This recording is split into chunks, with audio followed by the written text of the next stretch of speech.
আপু, কি আমার তো খুব অসুস্থ, অনেকগুলো টাকা লাগবে ডাক্তার বলছে। কি বলতাছো সেটা? ডাক্তার বলছে অনেকগুলো টাকা লাগবে। এই মুহূর্তে এতটি টাকা আমি কোথায় পাবো? এখন আমি কেমনে কমো?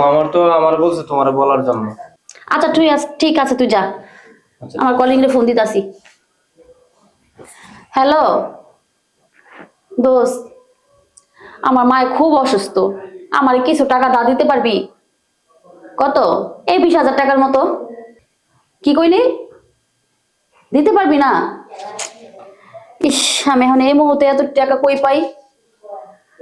আচ্ছা ঠিক আছে, তুই যদি দিতেই পারবি না তাহলে আমি অন্য জায়গায় ব্যবস্থা করি, ঠিক আছে? হ্যাঁ, বাবা অসুস্থ। আমি এখন এতগুলা টাকা কই পাই? চাচা ভিতরে আছেন? হ্যাঁ আছি। আসো ভিতরে আসবো চাচা? আসো আসো।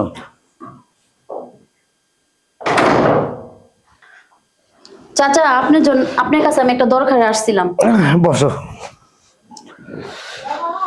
আমার কাছে কি দরকার আসছো সেটা বলো। চাচা, আমার মা খুব অসুস্থ। আমি অনেক জনের কাছে টাকা চাইছি, কেউই আমার টাকা দেয় নাই। আমার মা চিকিৎসা করার লেগে আমার 20,000 টাকার মতো লাগবে। 20,000 টাকা? টাকাও তো অনেক। দেখো, আমি তো লোকজনের টাকা দেওয়া বন্ধ করে দিছি, কারণ আমি যারা টাকা দেই হে আমার বাস দেয়, বুঝছো?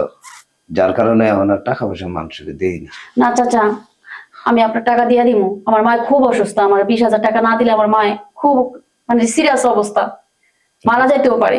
বুঝতে পারছি তোমার আম্মুর খুব অসুখ, তোমার টাকার খুবই প্রয়োজন। তবে নতুন একটা চিন্তাধারা বের করছি, যে এতদিন আমি কাউরে টাকা দিলে তারা আমাকে বাস দিত। এখন চিন্তা করছি আমি যাদের টাকা দেব, আগে আমি বাসটা দিয়ে দেব, তারপরে তাদের টাকা দেব। চাচা, আপনি নতুন ব্যবস্থা যেটাই করছেন আমারে বলেন, আমি সেইটাই মানে রাজি আছি। আমার মার আমার বাঁচাইতে হইব যেমনি হোক। আমার 20,000 টাকা লাগবেই চাচা। বুঝতে তো পারছো যে মানুষ আমার বাস দেয়।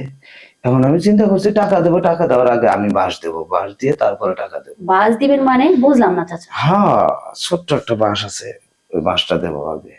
আর যদি ওই বাসটা নিতে রাজি থাকো তাহলে টাকাও দিতে পারবো। আমার বুঝায় বলেন, আমি তো বুঝতে আসি না। বুঝতেছো না? বুঝবা, আমি শুধু তোমার একটু আদর করব, একেবারে চাচা, আমি টাকা চাইছি আমার মার অসুস্থ জন্য, আপনি আমার কোনে হাত দিতেছেন?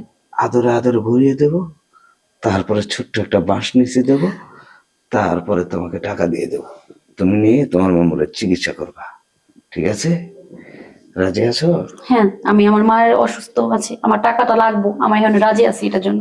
ঠিক আছে, তাহলে এই পাশে আসো, আস্তে করে শুয়ে।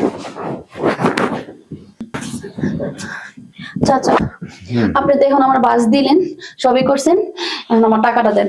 হ্যাঁ, তুমি এখন সোজা গিয়ে হসপিটালে যাও, আমি টাকা নিয়ে আসতেছি।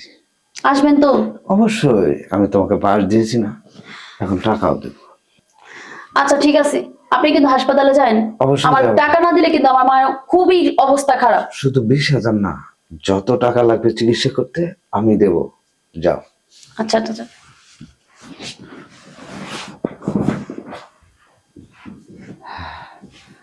নতুন নিয়ম বার করছি, টাকা ধার দিলে বাঁশ দেয়। এখন আমি আগে নিজে বাঁশ দেব, পরে টাকা দেব। আমার তো টাকা পয়সার অভাব নাই, এভাবে বাঁশ দিতেই থাকবো।